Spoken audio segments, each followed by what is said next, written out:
You will want to listen to today's episode if you or anyone in your family have difficulty with your blood pressure, with being regular, with muscle issues, even brain fog, because I have found one item that tremendously helps me and almost everyone that I talk to. Hey friend, do the daily demands of family life leave little time for self-care? Are you losing yourself in the process of caring for others?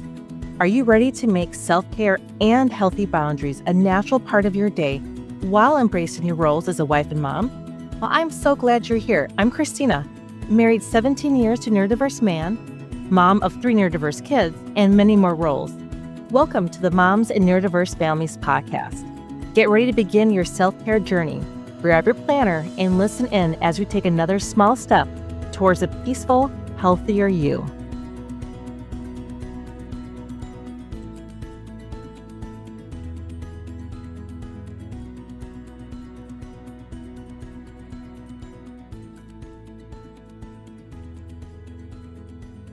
Have you ever gone to a doctor or medical provider and they nonchalantly give you some information, and afterwards you look back and you think, I really wish they would have told me how important this was?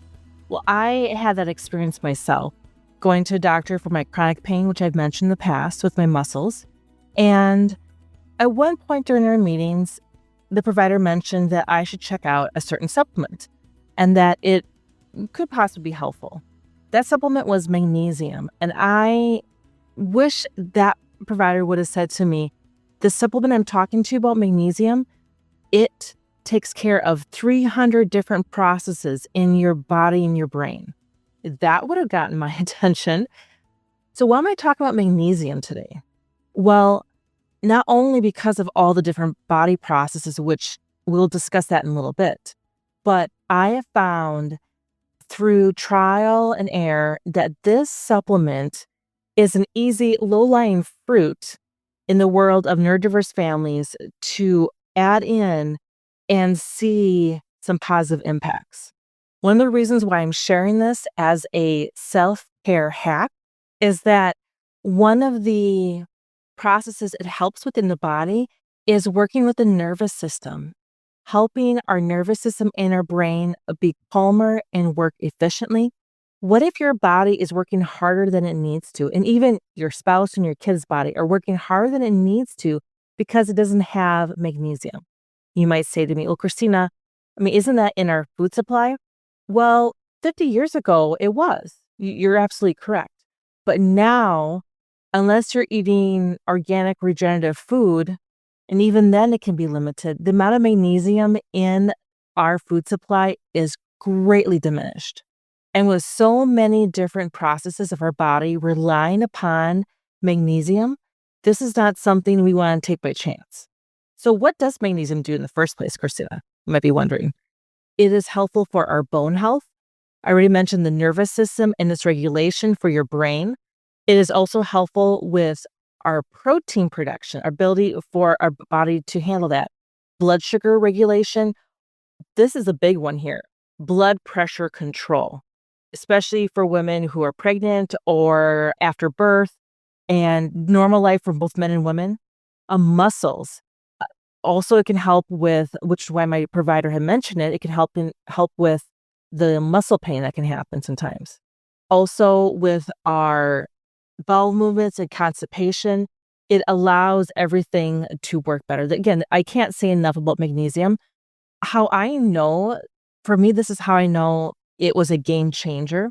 I threw that into my regiment, and I began noticing that in situations where it was a normal day, there was nothing out of the ordinary happen, I would respond sometimes, not normally. I would feel more frustration, or my normal tolerance, my normal patience level I would have was greatly diminished. And I would look at the day, I would not, if I would have a conflict that happened within the family that escalated, then I could understand why I was still feeling that leftover from that conflict. But there were other times where I noticed, like, you know what? There's nothing that makes sense that I would be feeling this way. And My first two thoughts was usually first water. Am I dehydrated? Because when we feel that, when our brain is dehydrated, we feel like this. It can be almost like a migraine. You can feel like it's so harder to think. So that's my first thing. I'm drinking water, but I quickly found magnesium. When I took magnesium, how I would interact and respond during the day, if I was having difficulties, it would change dramatically, especially for women in their cycle. If they're still having their cycle, it is incredibly important to have magnesium the week before they have their bleed and during the bleed. That can help your body tremendously. For if it's yourself or your daughters, if they're having struggles with cramps or with even sometimes PMS, which I hate to break it to everyone, the symptoms that we've been told is normal for when we have our cycle isn't quite normal. That means there's something off with their body, but that's for a whole nother episode. But magnesium can help in that as well. And for men, for blood pressure, I mean, this is something for both genders, for both adults and kids that's needed. The dosage will change based upon your age and whether or not, if you're pregnant or not. And I suggest talking to a provider or doing your own research. I'm not a medical provider. I'm sharing my personal experience. So I'm not going to tell you the amount. However, there is an optimal amount that we should be having in our body every day, especially when you consider that it helps regulate your blood sugar. Let's think about what happens when people have their blood sugar crashes. They can become hangry. That's a behavior, right? Blood pressure issues. I mean, that can create, for adults, that can create issues for just how they act. I mean, even a stronger case is for anyone is the regulation of how their bowel movements go.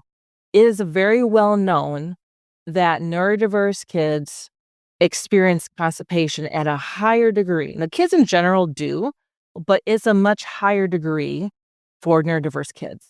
All the different issues between they don't want to use the bathrooms at school, if they are very escalated, they're not wanting to use the bathroom to do their BMs.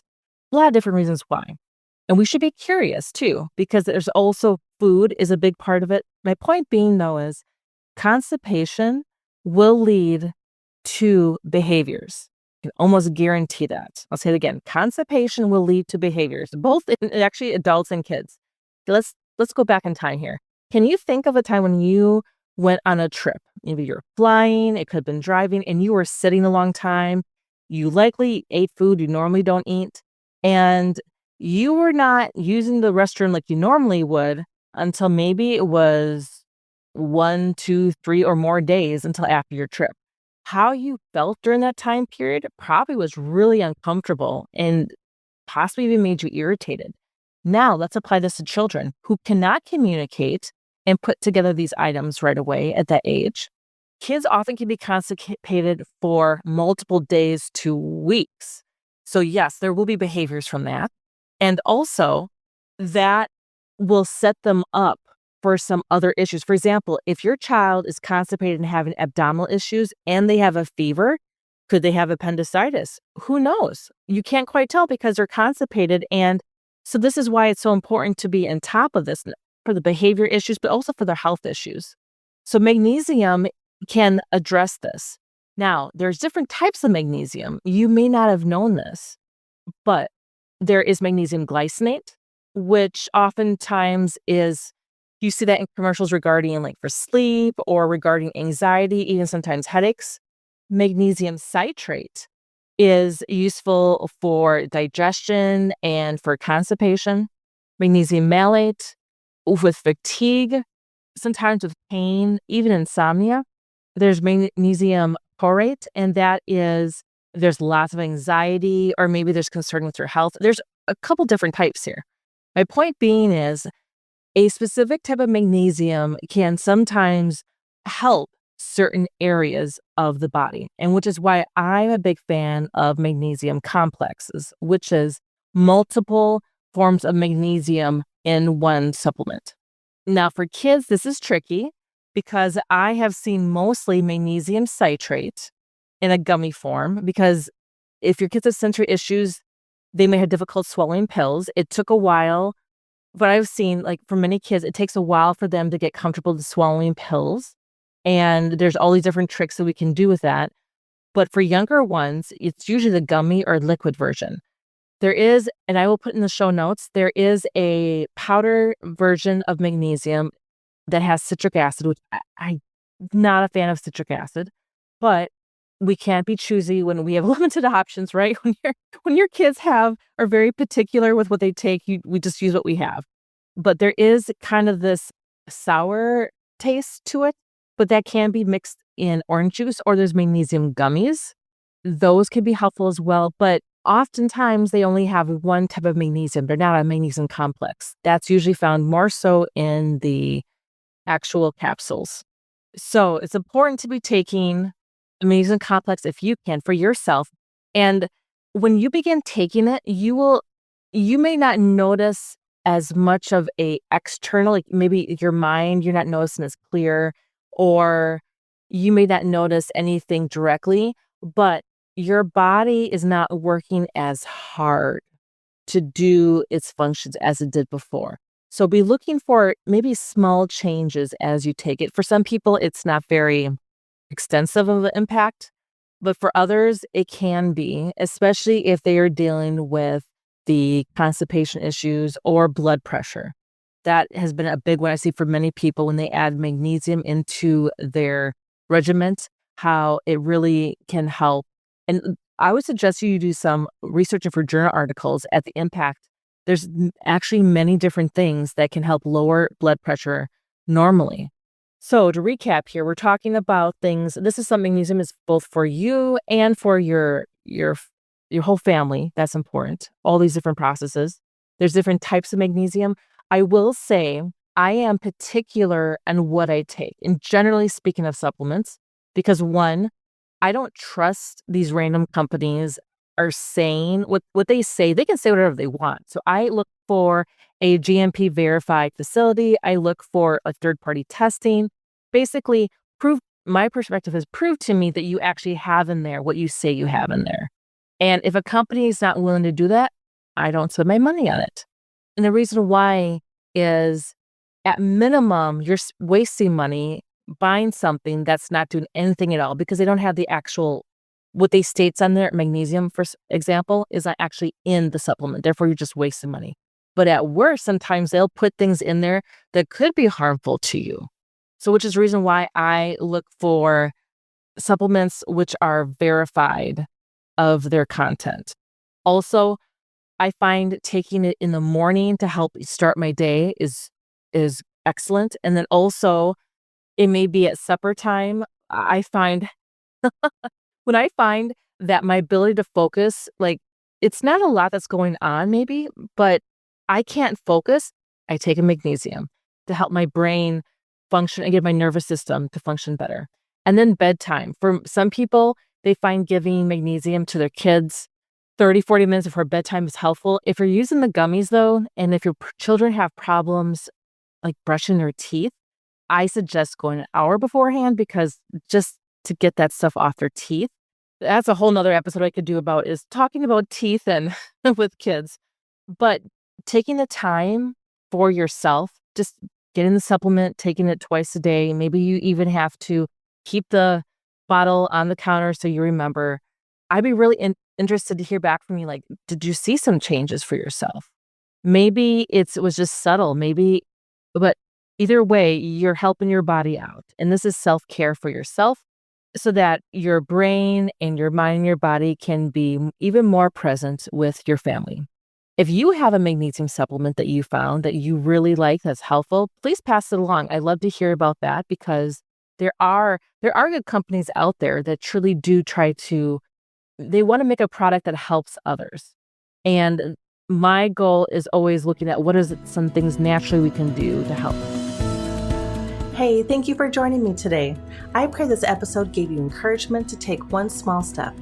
If so, please leave a 5-star review on Apple Podcasts to help other women find this show. By the way, if you're loving this conversation and want more encouragement like this, join my email list at bit.ly/myselfcare. That is bit.ly/myselfcare. I have a planner launching soon that will help you put all this into action in your own life. I look forward to chatting with you again next week for another episode.